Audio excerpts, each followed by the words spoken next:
નમસ્કાર મિત્રો, સ્વાગત છે બધા મિત્રોનો અમારી યુટ્યુબ ચેનલમાં। હું છું આપનો મિત્ર ભાવિક વઘાસિયા। તો મિત્રો, ખાસ કરીને આ વિડીયોના માધ્યમથી આપણે વાત કરવાની છે મગફળી અને સોયાબીન બાબતે મહત્વપૂર્ણ અપડેટ ખેડૂતો માટે સામે આવી રહી છે। તો આ વિડીયોમાં જરૂરી માહિતી જાણીશું। તો જે પણ મિત્રો નવા છે તે ચેનલને સબસ્ક્રાઇબ કરી લેજો અને ફેસબુકના માધ્યમથી જે પણ મિત્રો માહિતી જોઈ રહ્યા છે તે ફેસબુક પેજને ફોલો કરી લેજો।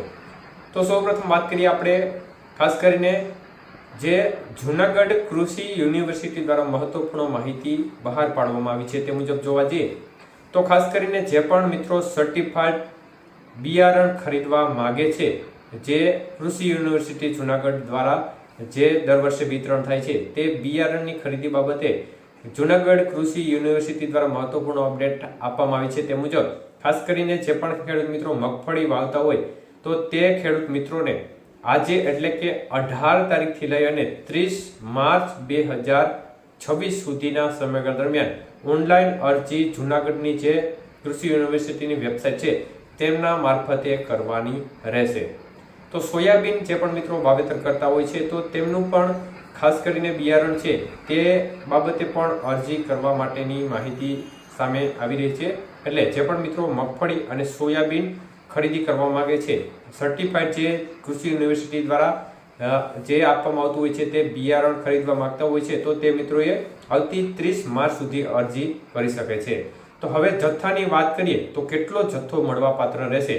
તો મિત્રો ખાસ કરીને 30 કિલાની એક બેગ, એવી રીતે ખાસ કરીને 2 હેક્ટરની મર્યાદામાં વધુમાં વધુ 10 બેગ એટલે કે 300 કિલો મગફળીના ડોડવા મળવા પાત્ર રહેશે, વધુમાં વધુ 2 હેક્ટરની મર્યાદા સુધીમાં।